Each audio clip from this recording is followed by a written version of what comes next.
I was as down bad as you could be. But he told me, he said, regardless of what happened in the past, or what exams you didn't pass, or what homework you didn't turn in, all you have right now is this moment. All right. And what are you gonna do in this moment? What can you do? And all he asked of me is just to give my best in this moment.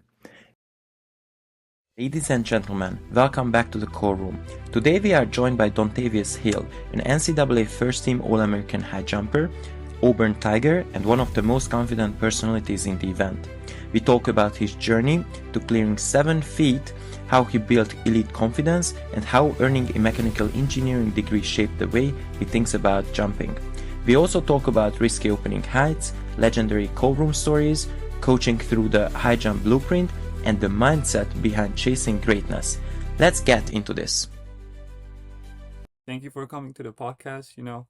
We really like your content. We enjoy, just seeing you on Instagram, seeing you on competitions. But also we want to know your story. How did you get on the track? And also, I've seen your most viral reel. It nearly got 10 million views, and it talks about how did you overcome your mental difficulties, mental barriers, and how did you build confidence competing? Because you were a 4 feet 8 inch high jumper. If I'm not mistaken, that's 142 centimeters. That's not quite strong for a freshman, but you become a 7 footer high jumper, which is basically a top prospect for D1. Can you talk about your path to track and field, and how did you become a 7 footer? Yeah, for sure, man. So, I mean, I first got started with track and field when I was in the ninth grade. So my older brother, he was a high jumper. His freshman year, he ended up jumping like 195, about 6'4" or so. So I decided, when I got to high school, I was gonna do what he did. And when I got there, I opened up as a freshman. I only got to compete in one meet because I wasn't good enough to jump in the regular meets. So I competed in the co-ed meet. It was a junior varsity meet. It was boys and girls in the same competition, and I jumped 4'8".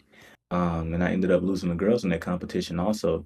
And fast forward, sophomore year, I got a little bit better, or a lot of bit better, jumped 5'10", and I jumped 6'3" as a junior, then 7 feet as a senior, 213, 214 meters. And from that point, I went on to Auburn, but that was how I got my start. Of course, when I went to Auburn, was able to go from jumping 7 feet, around 214, to jumping 7'4" and a quarter, about 224. So I improved approximately 10 centimeters or 4 inches while I was in college, and was able to make 3 national teams for Team USA while I was there.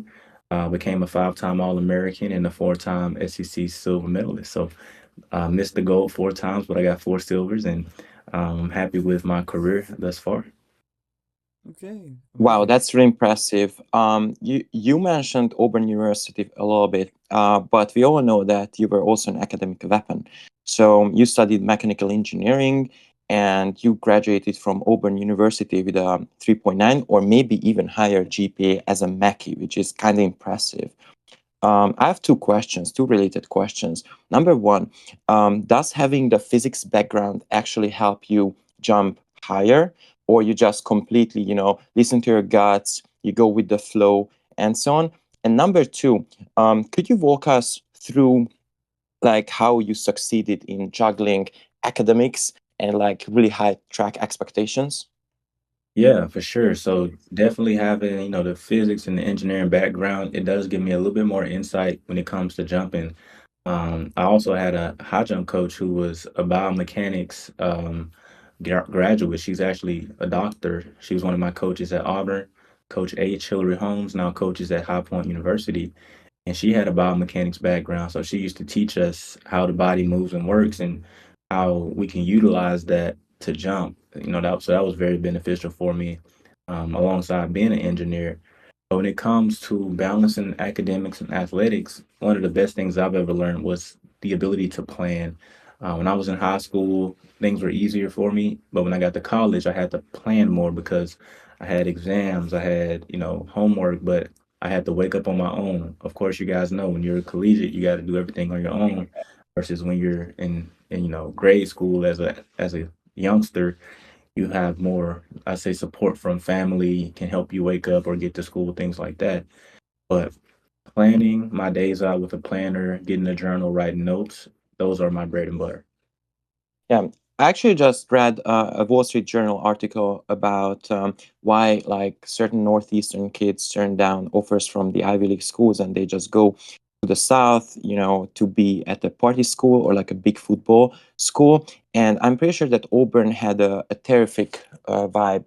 And could you tell a little bit more about like the experience there, or like what was the craziest interaction you have ever been in, or like any crazy party stories? I would say Auburn is a pretty chill school for the most part. Um, I would say craziest interaction probably was at a football game.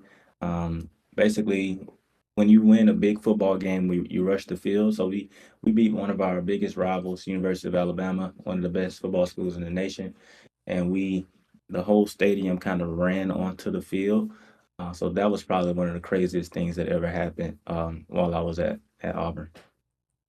Do you guys have any fun tradition at Auburn which is like mentionable for incoming freshmen or something they should be excited about?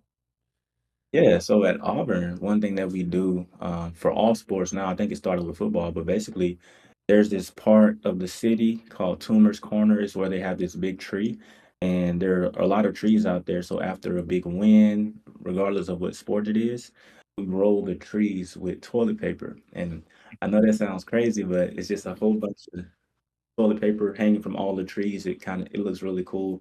It's just a tradition that we do. The track team got in on it the past couple years when they got trophies at NCAA's and things like that too. Okay, amazing. That sounds fun. Um, this is like kind of a mandatory question. Since we're the core room podcast, do you have any funny story about what happened in the core room? The call room, no, not really. I would say I can't really think of too much things that happen in the call room. Call room is always so tense. At times people are just sitting there antsy and ready to go, or even just nervous. So yeah, no, not really anything from the call room. And any Yeah, competition story or just pre-meet story? yeah. I guess one thing that happened with the call room was most recently I was almost late because I was trying to hype myself up, before a competition in the mirror, and they were waiting on me to get back um, to the call room before we go. So I was almost late and almost missed the competition in a sense. Um, but other than that, competition story, I just look back at one of my greatest competitions, or I would say one of the breakthrough moments for me in the sport was the first time I decided to ever open height at a PR. It was I was a junior, but really my senior year I tried it again, and I opened height at like 218. Then I skipped to like I went 217, I went 219, I believe, and I double PR. So it was like the only time I've ever really double PR'd in the competition. That was at University of South Carolina, and that was one of the biggest moments I remember. Just running off, hugging my coaches, and it was just awesome. Since you're from Mobile, Alabama, aka Sweet Home Alabama by default, my question is the following: like, whenever you leave the state, let's say you cross the state borders, what's the first thing that people outside of the great state of Alabama immediately clock and go, hey, like, wait a second, this guy is definitely not from our state. He has to be from Alabama. Is that the Southern accent, or like the deep obsession with football, or like what is it? Yeah, it's definitely the accent. Not too many people have like talk in the way that we kind of talk. It's the accent every time. That's the main thing that's gonna people are gonna realize, okay, you're not from this area. Even if you're like even being in Alabama, being from down south, people talk even more different. But yeah. So we want to talk a little bit about some track lore. You you had insane confidence in a few of the meets. I'm not sure if it was last year or 2 years ago, but there's a famous world record in high jump which is still standing, which is owned by Dalton Grant. His opening height at the 997 World Championship in Tokyo was 237. And if I'm not mistaken, you either tried a huge PR with the 230 jump, or you either try to break that record with your opening height, even though you haven't cleared 230 before. Um, can you talk a little bit about like the story? What did you think about it? Do you think it was silly back at the time? Like you would have rather PR'd started lower, or do you think you will try to pull it off again and gain this insane aura of just 233 starting height? Yeah, I mean, to give you guys some context on it, I guess starting with Dalton Grant, really great jumper. Um, After I was able to, attempt his world record, he actually messaged me and everything, and he started to reach out and mentor me a little bit. So really appreciative of him. Um, but to give you guys a backstory, that was during 2024 Olympic season, and I had open height the meet before at 2.26 meters, which was a 2 centimeter PR. And a reason I opened height there was because I had been attempting 225, 226 all season because one of the main things I wanted to do was PR for the year. Of course, making the Olympic team, that would have been great, but one of the main things I wanted to do was PR, and I achieved it after jumping in like 10 meets or something like that. And I eventually said, you know what? I've been jumping the regular way the entire time. I know I can get this bar. I'm going to open here. And I opened at 7.5, 2.26, and I got it. Okay. And after I achieved my first PR, there was nothing else left to do. The only thing left to do was to get the Olympic standard. Because I didn't care about winning, I didn't care about records. I wanted to make the Olympic team. So after I jumped 226 in that competition, I moved the bar to 233, which was the Olympic standard. And I had maybe two solid looks at that bar. And then the next meet came, got to keep in mind, this is like 3 weeks out from Olympic trials. The next meet came, and I said, okay, in this competition, I can either go for the Olympic standard again, or I could just try and jump regular and or just open height regularly. And I said, I'm gonna go for the Olympic standard. All right, so PR, but I was over 234. I didn't quite clear that bar, but that just tells me that I'm definitely a 230 jumper. I could definitely go 230. But yeah. So I want to get into this a little deeper, so we understand the system, because I think the same thing kind of happened with Juan in Paris.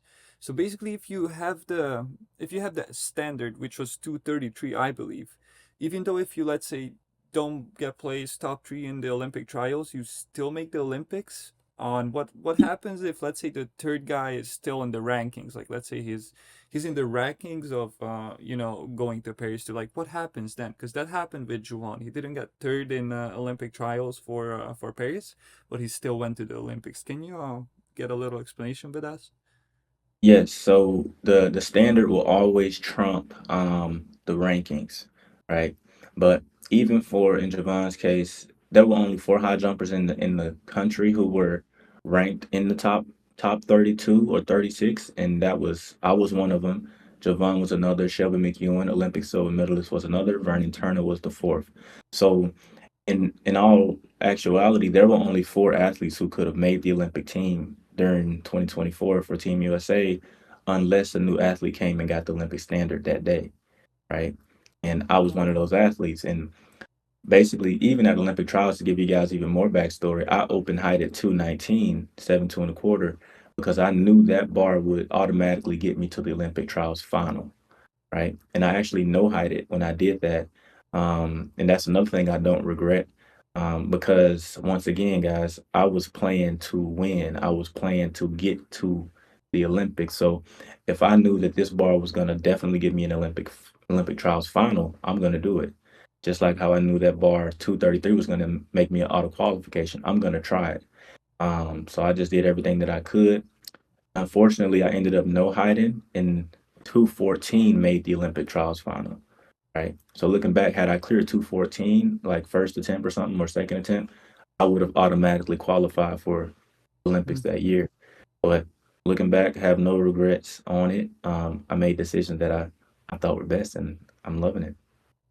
Yeah, we're excited to see you try 233 the next time. We want to see you break that record with Dalton Holt. So I think it's quite a great story, and it's also like it's really funny how American measurements and European measurements are so different. Because for Europeans, 230 is an extreme height, especially if you never cleared it before. I haven't heard a single European who would have skipped 230 and just go straight at 233. And that's the same thing with 7 foot with you guys, like 214, 213. That's like nobody cares about that in Europe. 215, yeah, like 210, yeah, amazing. Like 7 feet, yeah, it's just funny how different cultures and different countries have different measurements. Yeah. And Um, Alice, can I add something? Actually, after I attempted that 234 world record, it went viral, and I actually got outreach by some really great high jumpers, Olympic champions, world champions, European record holders, American, every like so many people reached out to me to try and understand my mindset and my brain and like why would I have that kind of confidence to go and try and do that. And it really did tell me something about myself in that moment that if these guys who've been over 238, 239, 240 are trying to understand where I am mentally, then I'm really doing something that's different. That's making an impact. So that's something I wanted to share. it did. It certainly did. That's what you talk a lot, like building confidence and overcoming the mental barriers, which I think the starting height is kind of a mental barrier. If you have decent amount of warm up jumps, they usually say the best jump in a high jump competition, or just usually is your seventh till ninth jump statistically. But yeah, that's quite interesting. Can you tell us a little bit how you coach people on like through online, through Instagram, through DMs? Because you have a business built upon this. It's called, I think, the Blueprint, a high jump blueprint. So you review a lot of videos. Can you get us, a little bit detailed explanation about what you do, what's your business, and how you operate? Yeah, man. So I started coaching high jump technically when I was around 19, 20 years old when I first got to the university at Auburn. And basically, when athletes started to reach out to me, because, like, 7 feet is a really big barrier in the US. So after I cleared that as a freshman or as a senior in high school, I was kind of popular in a sense, and people would reach out to ask for help. So I started coaching kids through the DMs on Instagram. They would send me videos or ask me questions, and I would help them. And I did that for pretty much about 8 years. And after I graduated college, I decided to make it after going for the Olympic team. Then I decided to go more in on coaching the past year and a half or so. So I built a business on it and I just started coaching athletes across the United States, who would reach out and I would help them and I would coach them up and now, it's my business now. Amazing. What what Yeah. what would you say? What's your number one mistake what you see, just coaching them that like screams to you like, oh, they gotta change this, like the most frequent. I would say my main thing is the arch. When people talk about the arch and the arch, I don't believe in the arch. I believe it's a myth, because I have an understanding of high jump, and basically rotation is what I considered what you should be striving for as a high jumper. Of course, I mean athletes can bend their back and all that, but that understand that shouldn't be the primary focus of what a jumper should be trying to do. And in the US especially, it's so misconstrued that if I arch my back, I'll jump higher. Like that's even what I was told all the way through 214, 215. So that's the main thing. Having athletes understand that if you rotate over a bar and your hips are the highest point, that is what will get you over bars. Because I hardly have any arch in my back. Someone even like Bogdan Bondarenko from Ukraine, no arch, Yep. 240 something, Yeah, 243. 242, I think. 242, At yeah. 242, it's like it's not about the arch. Things like that. I agree. Apparently, yeah, me too. Apparently, you are digging really deep into the details, and I believe that you will be a great coach if you decide you want to pursue a coaching career. My question is the following: would you rather be an Olympian finalist or a coach with multiple Olympic champions? And do you want to be remembered for your own career and those accolades, or the jumpers who you developed and their titles and the world championship or Olympic medals? Yeah, I mean, if I had to be honest, I'm completely satisfied with everything I've already done in the sport. Multiple Team USA's, been top 25 in the world, top three in the United States. That's not to say that I'm done. I still want to, go for the Olympic team again and jump higher because I know that I can go 230 and more. But to answer your question, I'd rather see the athletes and the kids that I'm coaching go further than me, and make a better impact or become Olympic champions. I much rather give back because I've already far surpassed anything I thought I would ever achieve. I thought that I wasn't gonna succeed in life, let alone sports, because I wasn't the most athletic kid growing up, and I thought that was going to determine how people viewed me or what my ceiling would be. But one thing I wish I could tell myself looking back is that even if I never did get athletic or jump higher, I still have value to the world, and I could still mean something, to myself, let alone other people as well. But yeah, I'll take my athletes over me any day. That's awesome. I'm genuinely surprised and also amazed by your selfless coaching philosophy. I think this is awesome, and it means a lot. Also, I think leaving a nice legacy behind is probably the greatest thing an athlete can do and have. Yeah, thank you. I appreciate you. It's like with your own children, kind of, right? Like if you're gonna become a dad, you want your kid to over succeed. It's the same thing with coaching. I never experienced it sadly, but maybe in the future we'll see. Is Yeah, there? Go ahead, go ahead. yeah, I was gonna say, yeah, I agree with you. Like I coach these athletes. I mean, of course, they're not my children, but I call them my kids because they're young, they're growing, they're trying to make a way for themselves, and it feels so great to just give back and help them.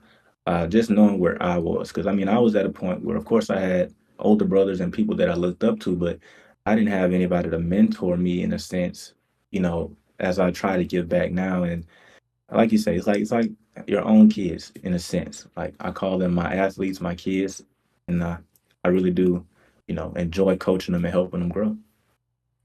Last episode, we interviewed Chris Bernard, and he's a coach too. He's a head coach at for a women's track and field team in Kuyamaka College, I think. So he was talking about like he's really annoyed about Gen Z calling him Unc. Is it the same case with you? Do they call you Unc, or is there anything you can mention? Any funny stories with that? Nah, so they're not calling me Unc just yet. One of my athletes called me Unc one time and said I was getting up to Unc age. But one thing, Chris Bernard, I just want to mention, Chris Bernard is a really great guy. So cool that y'all got to interview him. I made a USA team with him back in 2023. He was my roommate. Really good guy. Multiple time Olympian. Underrated guy. Really good guy, Chris. But yeah, I mean, one of my athletes called me uncle one time, but it doesn't really bother me. I'm just trying to embrace the fact that I'm getting older. I'm 26 years old. Like I'm 25 really. I'll be 26 in like 16 days, but I'm not uncle yet, but I don't mind. Yeah. A quick question. If you could change or add an extra rule to high jump, what would it be? I'm more like thinking about like a sillier or like a rule that could make high jump more entertaining or more spectacular, like letting the crowd heckle the athletes or blasting music mid jumps. So what would it be? It would definitely be the music. If that could be present in every competition, like it would be records would be broken. You can't do music in every competition, but just imagine if, like, in every Olympic final, you got to pick your own song. I know they do that in some European meets. They let you pick a song and jump to it, and of course, people jump really well because it's like you get to own something in a sense. You get to have your music or your vibe, and it really can turn you up a notch. So that would probably be the one thing because I feel like that would elevate people even more. Do you plan to come to Europe for some overseas competition? Maybe Hustapacha, Banska Bystrica, because they're pretty famous about their music in the competition. Yeah, I mean, I would love to jump in Europe. Haven't been able to get on the pro circuit yet. I've technically only been a pro for a year. So 2024 was my first year as a professional, and this past year, 2025, was technically my second. So I've been a pro about 2 years now. Haven't been able to get on the European circuit.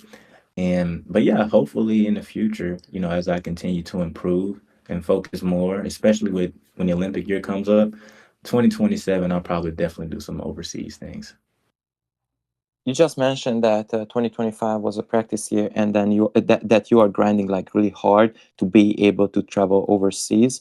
But I think a big part of an elite athlete's life is recovery and then just hobbies. What are your main hobbies, or like how do you switch off your brain between practice sessions or like recovery sessions? Yeah, so one of my main hobbies right now is fragrances and cologne. I really enjoy, finding different fragrances and researching the best ones and smelling them and trying to see, okay, I even like duplicates and dupes, so that I don't have to invest in the actual thing before I know what it smells like. But really into fragrances. Another thing I'm into is basically bodybuilding slash physique training content, and I'm into building my physique. I actually really got into that over the past year because it was my first year technically off. I still competed. I jumped like 223 or 222 last year, 7'3" and a quarter. But I wasn't bound to. In the past, I was bound to, okay, I'm in college. I got to compete for Auburn. I'm going to do my best for my team. And my first year out, it was the Olympic year. So I had to really go hard and try for Olympic year. For 2025, of course, it was a world championship, but there was no Olympics. There wasn't the Auburn University of having to stand up and do my best for my university. It was just me, and it was pretty much my first time where I got to just be be me outside of the track, and I got into training my physique because I never got to work on my body other than explosive lifts like squats and power cleans. So I just really got into something new and really enjoying it. What's the craziest exercise you can do, you can pull off? Like, is that the flag, or like just share some crazy insights? I'm gonna have to go with the muscle up, like being able to do the pull up and go up. Yeah, I can hit some of those. Yeah. Not a lot of high jumpers can do that. That's for sure. I know oh, for Mateo sure. Yeah. Sprishvilko can do the flag, and he's really a cholesteric athlete. In the meantime, but yeah, that's quite impressive. Um, I wanted to ask you. This is another great question for Europe and American comparison, because going pro in Europe is way different than going pro in the USA. So after you finish with college, it's a whole different process of going pro. You need a sponsor if you're gonna go overseas where the main competitions are basically in Europe. It's a whole different process. Can you just please walk your way through, or how difficult it is, having all the resources in a Power Five, school, your own trainer, travel, food, everything, and on the verge of becoming an Olympian. How did you manage that, or what's your goal? How do you even do this? Because in Europe, you just get a sponsor. I would say it's easier to get a sponsor in Europe than in America, and obviously competitions are way closer to you. And also there are no like schools in Europe where you compete for. It's mostly clubs, so they are basically got your back. hmm Yeah, man. So going pro in the United States is honestly weird. And what I mean by that is there's no structure and there's not really any support, sadly. So, for example, if you're a collegiate and let's say you're SEC champion or NCAA champion, there is there's no guarantee that you're gonna be able to be a professional, a professional quotation marks. Because I mean, I won 4 SEC medals. I got 2 NCAA bronzes. I jumped 225ish, 226 in college, but the standard technically is 230 of being a professional high jumper in a sense. So I mean, of course, I mean, let's back up a little bit. So as a professional, let's say you graduate from university in college, your university, they're going to support you and they're going to let you train, but you are no longer the priority. They have to make sure the university athletes are good. So what's next? What's next is you have to find a training group to train with, unless you're going to stay at your university and be secondhand, right? Which is completely understandable. They have to take care of the university students. So if I had to find a training group, there is no training group for jumpers really in the United States. I mean, of course, there's a couple really good coaches. Jeremy Fisher out in California, Chris Bernard's old coach. Um, Chula Vista. other than that, I mean, other than that, all your training is going to be at a university with a college team, and you'll be secondhand. So that's probably one of the major difficulties in U.S. There's no training groups. There's not a whole lot of coaches in the jumps, especially. You definitely have to move and relocate if you want any kind of support, and you'll still probably be secondhand. So there's no true structure and support to help these athletes get to the professional level. That's why technically anybody can be a pro, because there's no support for anyone unless you're top percentage in the world, and even then they can struggle. Thank you. Okay, that was meaningful. Thank you so much. It's Of good course. that we can see, how Americans go pro, because obviously you guys have fantastic, track. Like you guys have so many superstars. The level of American, track and field has a little bit shifted, towards you guys, because you guys are destroying everyone, every competition, at the verge stage. So it's still, there are some mistakes in the system, as we can say. Um, let's get Also, sorry, just a quick follow-up question. So like, I've heard some stories about this, but like some people would take an assistant coach job at a university so they can use their facilities. They are also paid, and so on, which is kind of nice. What's your recommendation? Like, if you're a high jumper and let's say you are US based, um, which way would you go? Do you think that this assistant coaching thing is like the best approach, the best solution, to get supported? Because the two of us, Alex and I, are from a very small country, meaning that our federation is like supporting the people because there are not many people. And I have some friends who are also from the US. They are distance runners though, and I know that like the top 1% is supported fairly well by USATF. They get the scholarship, but like, how does it work for people who are ranked like, let's say, fifth or like 10th in the US? Be honest with you, they pretty much they get nothing in a sense. Um, and they kind of have programs and things to help, but they don't really get much at all. For example, I was top 25 in the world.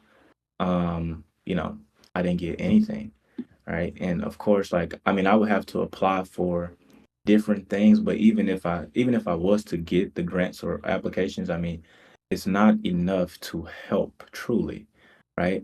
And I know that sounds difficult or sad to say, okay, I'm one of the top 25 high jumpers in the world, and I'm literally out here jumping by myself. Like no high jump coach, no sponsor, no nothing.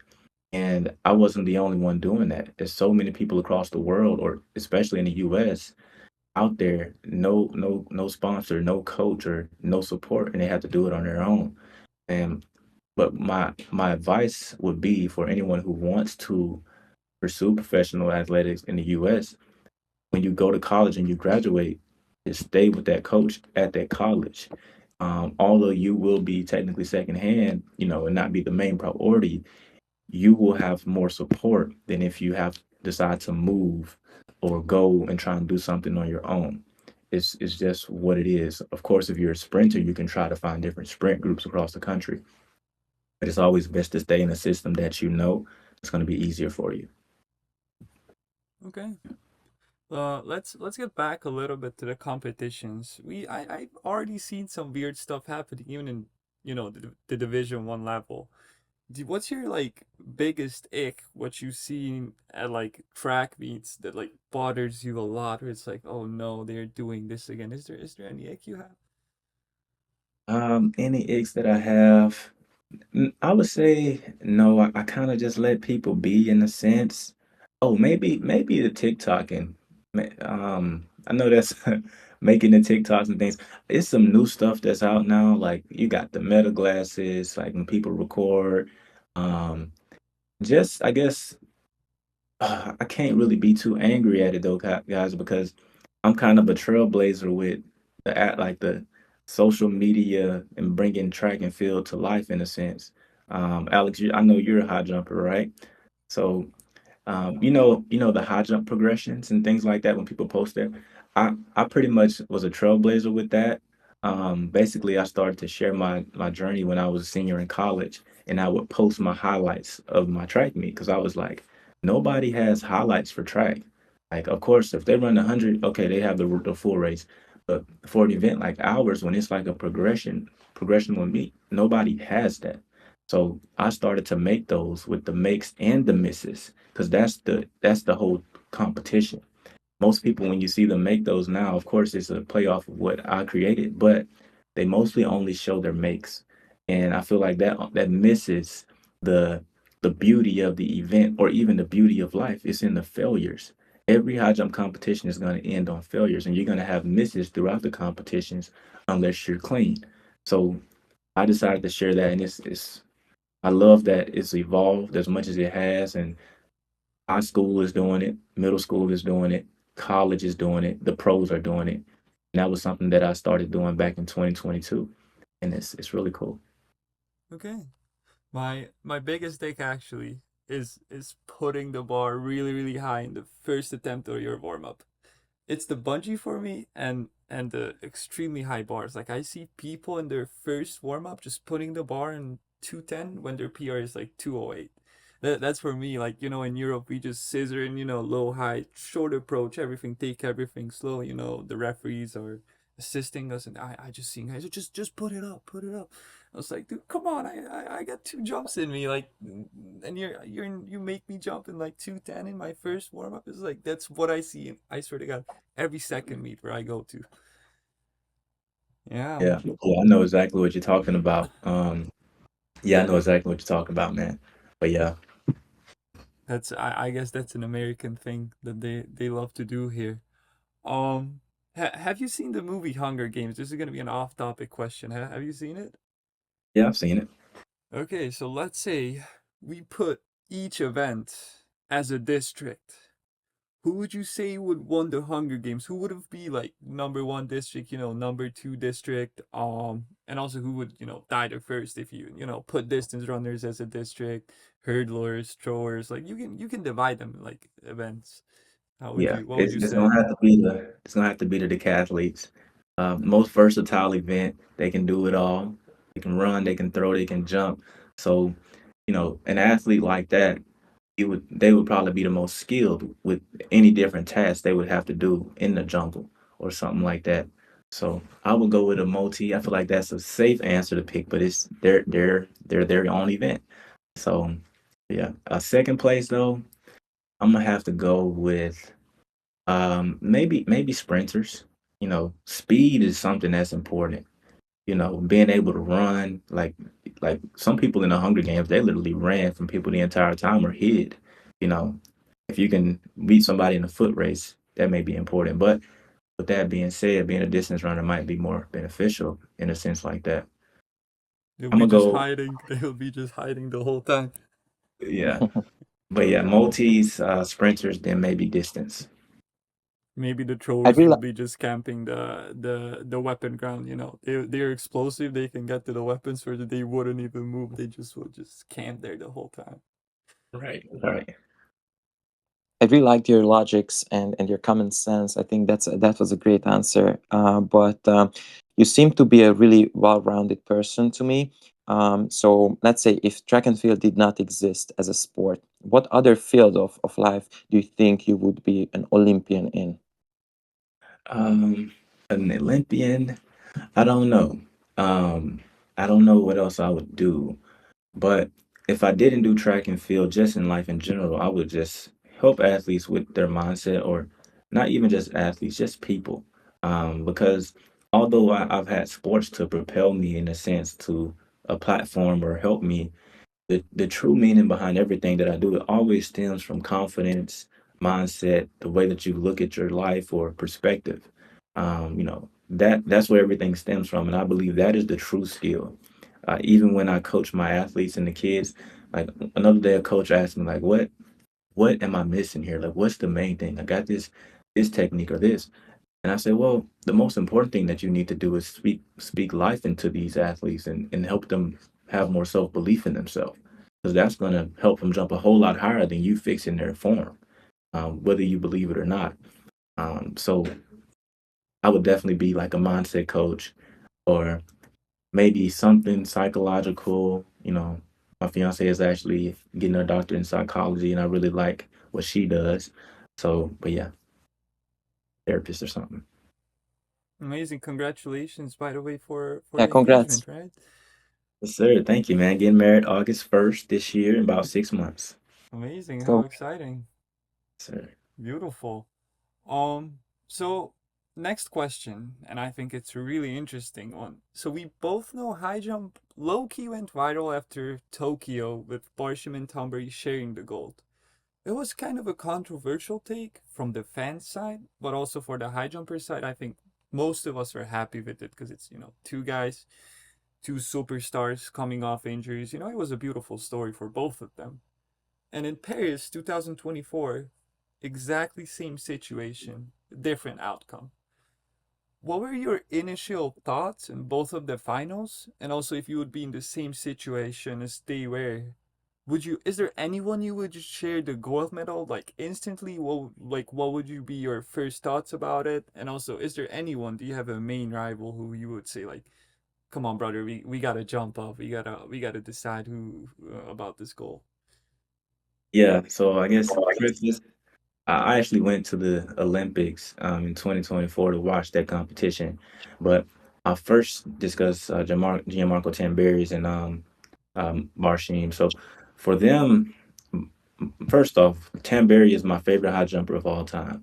And the reason why I love Tamberi is because of his emotion and what he brings to the sport. It aligns exactly with what I believe in.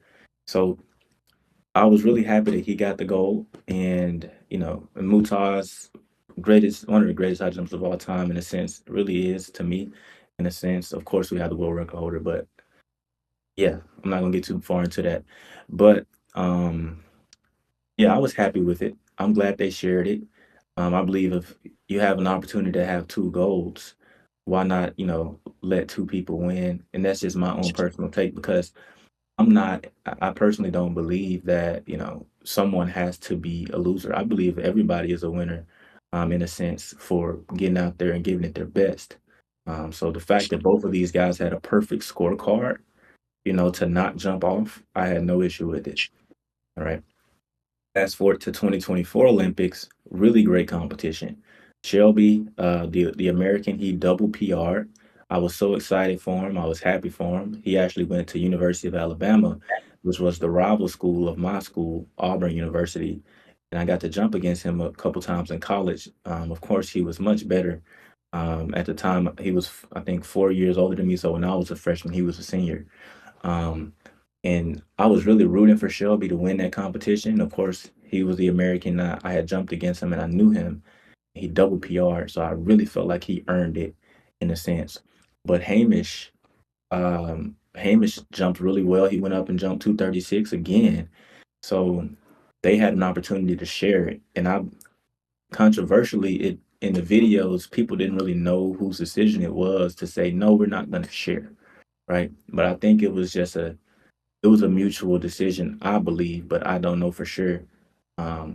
But for them, I feel like they made whatever decision they thought needed to be made. Maybe whether one of them wanted to be the champion outright, which I believe is perfectly fine.